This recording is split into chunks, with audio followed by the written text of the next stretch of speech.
خطبہ مسنونہ کے بعد میں نے جس آیت کریمہ کی تلاوت کرنے کا شرف حاصل کیا ہے، اللہ تعالیٰ قرآن مجید کے اندر ارشاد فرماتا ہے، سبحان الذی اسریٰ بعبدہ لیلا من المسجد الحرام الی المسجد الاقصی، یعنی پاکی ہے اسے جو راتوں رات اپنے بندے کو لے گیا مسجد حرام سے مسجد اقصی۔ میرے مسلمان بھائیوں، اس آیت کریمہ میں اللہ تعالیٰ نے اپنے محبوب ہم سب کے آقا سرکار دو عالم صلی اللہ تعالی علیہ وآلہ وسلم کے معراج شریف کا تذکرہ کیا ہے۔ یعنی اس آیت کریمہ کے اندر اللہ تعالیٰ نے جو اپنے محبوب کو معراج سے سرفراز فرمایا، اسی بات کا ذکر جو ہے اللہ تعالیٰ نے اس آیت کریمہ کے اندر کیا ہے۔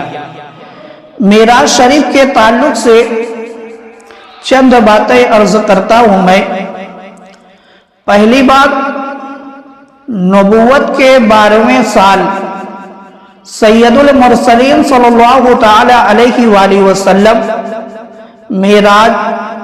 سے نوازے گئے، یعنی اعلان نبوت کے 12ویں سال جو ہے میرے آقا کو معراج ہوئی ہے۔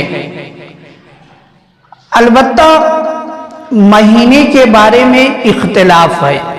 یعنی کس مہینے کے اندر ہوئی، اس میں جو ہے علماء اکرام کا اختلاف پایا جاتا ہے، مگر زیادہ مشہور یہ ہے کہ 27ویں رجب کو معراج ہوئی، مگر جو اکثر علماء اکرام نے اپنی کتابوں کے اندر لکھا ہے وہ اسی بات کو لکھا ہے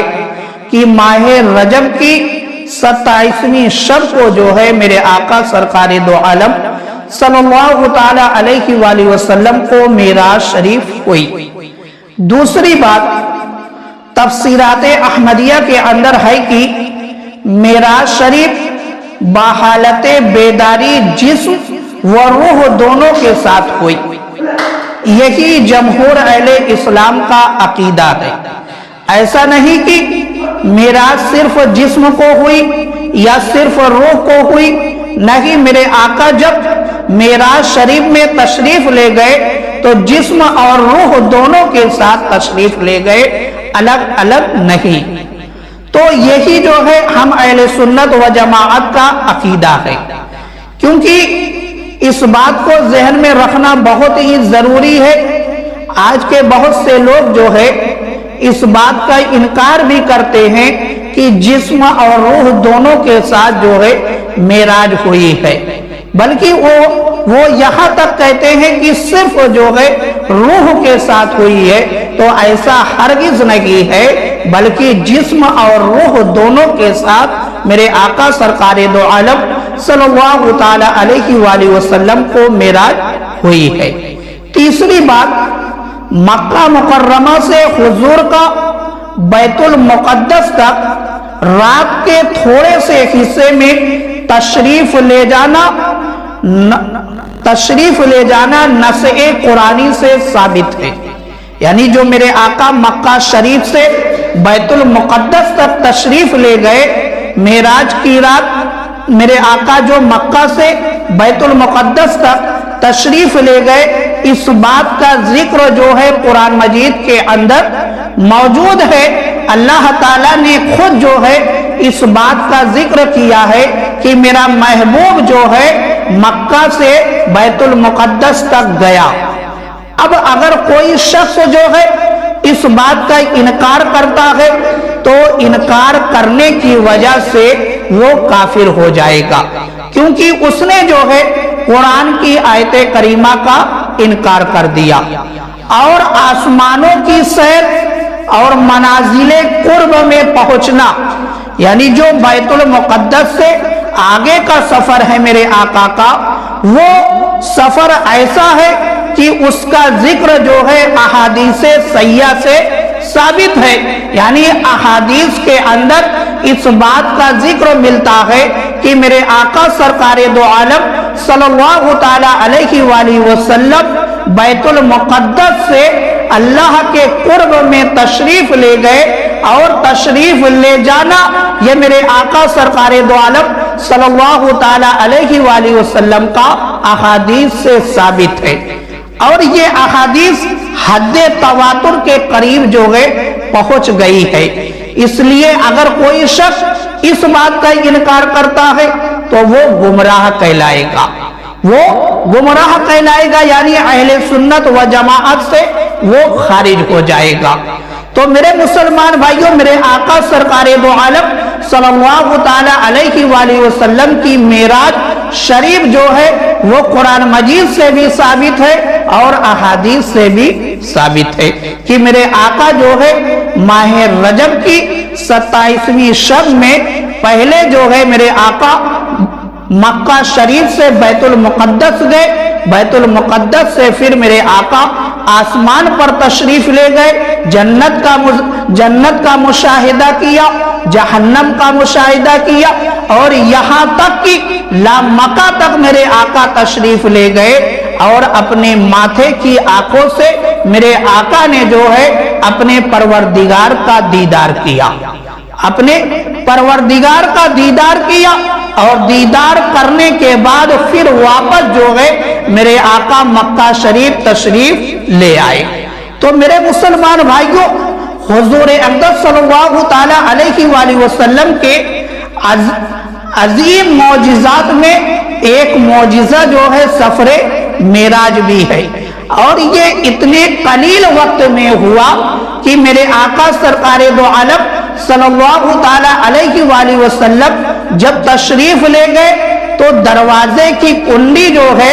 ہلتی رہی، اور واپس جب میرے آقا تشریف لائے کنڈی ہلتی ہی رہی۔ اتنے قلیل وقت میں جو ہے اللہ تعالیٰ نے اپنے محبوب کو جو ہے معراج کروائی، اور میرے آقا سرکار دو عالم صلی اللہ تعالی علیہ وآلہ وسلم نے سفر معراج کے دوران جو ہے جنت کو بھی دیکھا، جہنم کو بھی دیکھا، اور میرے آقا نے دیکھنے کے بعد جو ہے کچھ باتیں صحابہ کرام کے درمیان ذکر فرمائی کہ جب میں جنت کے اندر گیا تو میں نے جنت کے اندر کیا دیکھا، جب میں جہنم کے اندر گیا تو میں نے جہنم کے اندر کیا دیکھا۔ میرے آقا نے صحابہ کرام کے درمیان ان باتوں کا بھی ذکر کیا ہے۔ تو چند مشاہدات جو ہے میں آپ کو بتاتا ہوں کہ شب معراج حضور اقدس صلی اللہ تعالی علیہ وآلہ وسلم کا گزر ایک ایسے شخص کے پاس سے ہوا جو عرش کے نور میں چھپا ہوا تھا، جو عرش کے نور میں چھپا ہوا تھا۔ حضور نے فرمایا یہ کون ہے، یعنی میرے آقا نے اس کے بارے میں پوچھا کیا کوئی فرشتہ ہے، کہا گیا نہیں۔ پھر میرے آقا نے پوچھا کوئی نبی ہے، تو پھر کہا گیا کہ نہیں۔ پھر میرے آقا نے پوچھا یہ کون ہے، تو بتایا گیا کہ یہ وہ شخص ہے کہ دنیا میں اس کی زبان ذکر الہی سے تر رہتی تھی۔ جب میرے آقا نے اس شخص کے بارے میں پوچھا کہ اس کو یہ مقام کیوں حاصل ہوا، کس طریقے سے حاصل ہوا، یہ دنیا کے اندر کون سا ایسا عمل کرتا تھا، تو میرے آقا کو بتایا گیا کہ یہ شخص جو ہے جب تک دنیا کے اندر تھا تو اس کی زبان جو ہے ہمیشہ ذکر الہی سے تر رہتی تھی، اور اس کا دل جو ہے مسجدوں میں لگا رہتا تھا، اور اس کا دل مسجدوں میں لگا رہتا تھا۔ اب مسجدوں میں لگا رہنے کا مطلب یہ ہوتا ہے کہ ایک نماز ادا کرنے کے بعد دوسری نماز کی فکر کرنا،